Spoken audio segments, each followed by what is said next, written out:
100 ans plus tôt, les écoles pour garçons étaient la norme au Québec, mais aujourd'hui, il reste une seule école secondaire francophone où les filles sont absentes, le Collège Mont-Sainte-Anne à Sherbrooke. Je pense que l'ambiance au Mont-Sainte-Anne d'être juste avec les gars, on a vraiment du fun. L'établissement privé fait tout pour plaire à ses 275 élèves masculins, dont certains y dorment la semaine.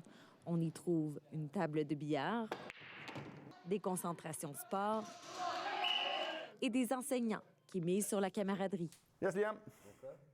Mais est-ce un modèle d'une autre époque? Je l'entends aussi dans mon cercle autour de dire hey, un collège juste de garçons avec des pensionnaires, ça existe encore, ça, c'est quoi le but de ça? Les garçons sont plus nombreux à quitter l'école au Québec. Pour l'année 2020-2021, le taux de sortie sans diplôme ni qualification était de près de 20 chez les gars et de 12 chez les filles. Au privé, l'écart diminue à 3 Sachant déjà qu'on a chez les garçons 2 fois plus de jeunes en trouble d'apprentissage, on voulait leur offrir une place privilégiée. On croyait très important d'avoir une pédagogie ajustée pour les garçons. On offre, par exemple, davantage de cours d'éducation physique que la plupart des écoles secondaires. Mais qu'en pensent les principaux intéressés? Ils vont avoir des petits trucs, une éducation plus active pour les gars, on aime ça bouger. Il y a un prof qui voit qu'on est un peu énervé en cours, bien, il va dire « tu peux prendre une marche dans le corridor ». Cette année, le collège compte 55 finissants. Seulement 3 élèves de cette cohorte ont quitté l'école en 5 ans.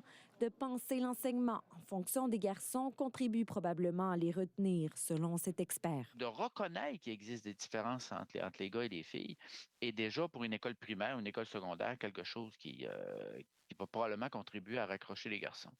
Les élèves voient des avantages à évoluer sans les filles. On est moins gênés, puis on se libère, mettons, des fois on peut niaiser ou poser des questions. Demander de l'aide à des professeurs, mettons, plus mental, psychologue. Tout va bien? Ça roule? S'ouvrir sur nos émotions, puis des affaires comme ça, qu'on serait peut-être plus gêné devant les filles. Peut-être un petit peu plus cru dans la façon d'aborder certains sujets. On va aborder certains sujets qu'on n'aborderait peut-être pas dans une classe mixte. Toi, Elliot, ça va? Le fait qu'il n'y ait pas le regard des filles, là, on le sait à cet âge-là, c'est très important à l'image qu'ils projettent. Puis là, on dirait que ça l'enlève comme un filtre, puis ils peuvent être eux-mêmes. Mais le fait de ne pas côtoyer des filles au quotidien peut-il avoir un impact sur leur développement social? Les intervenants constatent que les discours des influenceurs masculinistes se feraient un chemin à l'école. Bien, c'est sûr qu'on l'entend. Peut-être que dans une école mixte, j'aurais peut-être moins entendu ce genre de phénomène-là qui se passe sur les réseaux sociaux. Avec comment ils réagissent avec le personnel féminin, je suis pas inquiète du tout pour eux pour l'avenir. Ils sont très respectueux et très sensibles. Une question demeure, étudier entre gars les aide-t-il à avoir de meilleures notes? Il y a encore place à l'amélioration pour le collège. Aux examens du ministère en 2023, la moyenne des élèves se situait sous 60 % en mathématiques. Des chercheurs se sont penchés sur l'impact de séparer les filles et les garçons sur les résultats scolaires. C'est pas mauvais, là, mais il n'y a pas une valeur ajoutée vraiment notable dans les recherches. Reste que l'école pense toucher une formule gagnante. Je pense que d'autres écoles auraient tout à gagner à retourner un petit peu à ça. Ici Alexandra Duchesne, Radio-Canada, à Sherbrooke.